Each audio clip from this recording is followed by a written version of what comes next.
Gujarat state road transport corporation દ્વારા દેશમાં સૌપ્રથમ ઈ પાસની સુવિધા શરૂ કરાઈ છે।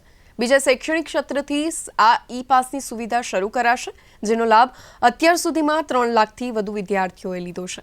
એસટી નિગમ તરફથી આ પાસ ગ્રામીણ ક્ષેત્રના વિદ્યાર્થીઓને નિઃશુલ્ક આપવામાં આવી રહ્યું છે, જ્યારે બાકીના વિદ્યાર્થીઓને પાસ 82.5% છૂટ સાથે આપવામાં આવી રહ્યો છે।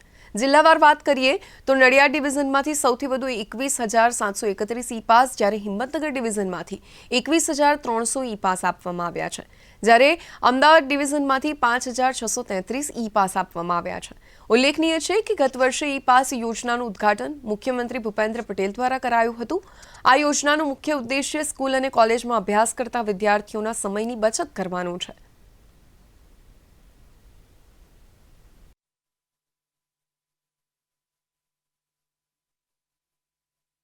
ધોરણ 1 થી 12ના વિદ્યાર્થીઓ જે શાળામાં અભ્યાસ કરે છે તે શાળાના CTS નંબર, ચાઇલ્ડ ટ્રેકિંગ સિસ્ટમ, જેને કહેવામાં છે 12 અંકનો નંબર હોય છે, એની જે ડિટેલ છે એના આધારે વિદ્યાર્થીઓ પોતાની એપ્લિકેશન ઘરે બેઠા ઓનલાઈનના માધ્યમથી કરી શકે છે અને વેરીફાઈડ પ્રિન્સિપલ દ્વારા તેને વેરિફિકેશન પણ ઓનલાઈનના માધ્યમથી થવા પામે છે।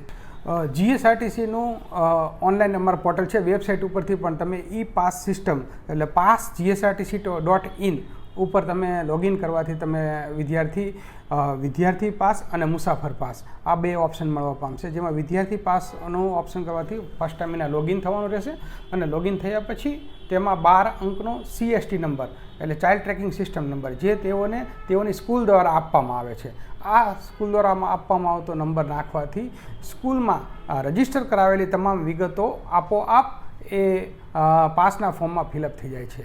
પછી વિદ્યાર્થીઓને રહેવાના સ્થળ, ક્યાંથી ક્યાં અપડાઉન કરવાનું છે, કેવા પ્રકારનો પાસ જોઈએ, લોકલ, એક્સપ્રેસ વગેરે કે મિક્સ પાસ જોઈએ છે તે વિગતો નાખવાની રહે છે।